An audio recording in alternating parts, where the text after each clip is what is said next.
Alléluia. Tous mes voeux les meilleurs à Homocélé. Beaucoup de réussite, de succès et de santé, de détermination pour faire la promotion de l'Église du Christianisme Céleste. Et c'est une chaîne de référence pour la gloire et la grandeur du Dieu du Papa au chauffard.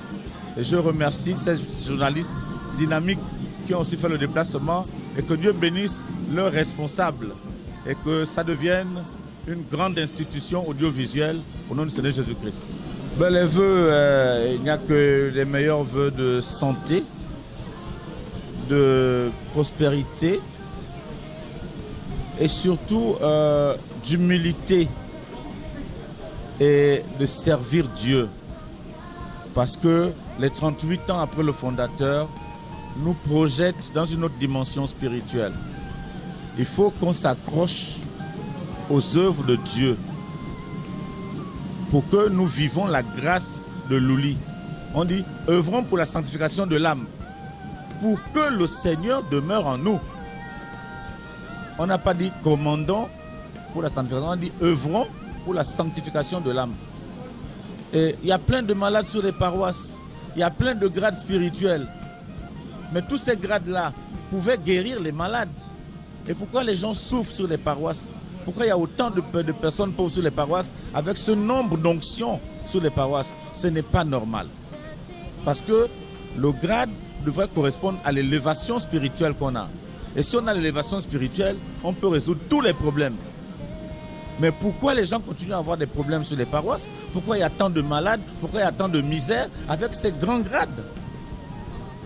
Ce n'est pas ça le christianisme céleste que Dieu nous a donné.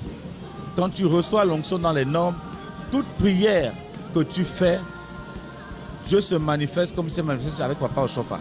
C'est la prière qu'il a faite pour pouvoir donner l'onction aux chrétiens célestes. Il a demandé à Dieu que, en son absence, que ceux qui recevront l'onction, que la gloire que Dieu manifeste sur Papa au chauffard se manifeste chaque fois qu'ils vont prier pour les malades.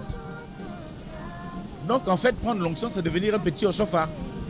Mais comment se fait-il qu'il y a des onctions, on prie, et puis il n'y a même pas une petite mouche qui se lève?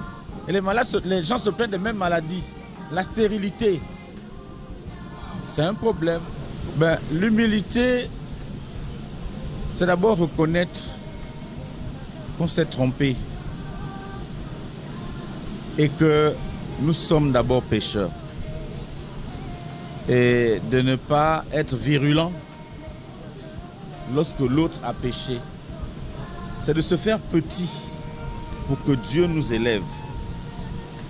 Vous savez, aujourd'hui, il y a beaucoup plus la dialectique du maître et de l'esclave aujourd'hui dans l'Église que la disposition de serviteurs. Nous ne nous comportons plus comme des serviteurs de Dieu, mais comme des maîtres en face des sujets. Et ça, Dieu ne le veut pas. Il ne nous a pas donné des grades pour dominer sur les fidèles. Il nous a donné des grades pour servir les fidèles. Dans l'Église, plus Dieu t'élève spirituellement, plus tu dois avoir un caractère de serviteur, pas de commandant. Mais aujourd'hui, c'est le commandement qui fait loi maintenant dans l'Église. Je suis ton dévancier. Je suis là. Agenouille-toi. Ah, tu ne m'as pas vu? J'ai passé là. Dieu ne nous a pas envoyés pour ça. Il nous a envoyés pour servir même nos ennemis. Parce qu'il a dit priez pour ceux qui vous persécutent. Vous comprenez? Donc, il faut marquer un coup d'arrêt à un certain moment. Hein, la dose d'orgueil devient piquante aux narines de Dieu. Donc, il faut ramener la balle à terre. Le cantique dit, pourquoi sommes-nous venus dans cette église? Que la Sainte Marie nous a accompagnés et qu'ensemble tous les saints puissent nous accompagner. Vous comprenez? Pourquoi nous sommes venus dans cette église? C'est pour être humble. C'est pas pour être chef. C'est pas pour être chargé paroissial. C'est pas pour être pasteur. c'est pour être loin de Dieu afin de servir les fidèles, de servir cette église. Maintenant, il reviendra à Dieu de vouloir nous élever comme il veut. Mais aujourd'hui, l'élévation ne tient plus compte, la répartition des grades ne tient plus compte de l'état d'esprit ou de l'humilité de la personne. On ne consulte plus le Saint-Esprit avant de donner l'onction à quelqu'un. Mais on estime que, bon, celui-là, il me plaît, si je lui donne l'onction, eh bien, je suis sûr que je vais avoir tant d'argent. Vous comprenez? Ce n'est pas le pasteur qui est induit dans l'erreur, qui est dans l'erreur. Ce sont ceux qui lui emmènent les gens à oindre. Le pasteur fait confiance aux personnes qu'il a établies. Et il se dit qu'ils ne peuvent pas lui emmener des gens qui n'ont pas de maturité spirituelle. Parce que être oint, c'est être mature spirituellement. Il y a des choses que tu ne peux plus faire en tant que oint. Tu comprends?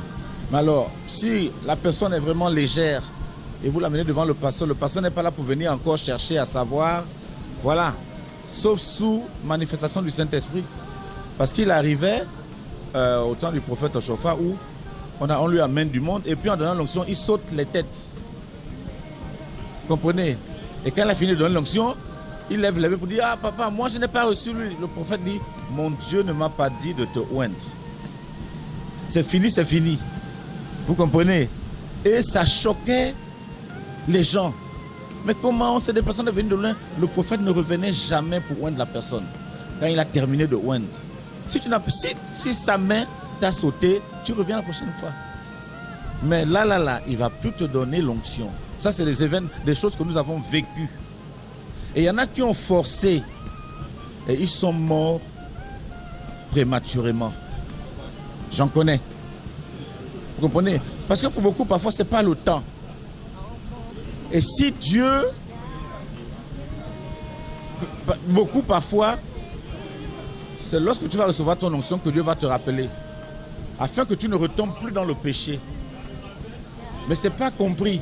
Mais si ta foi n'est pas encore prête, le pasteur peut te sauter.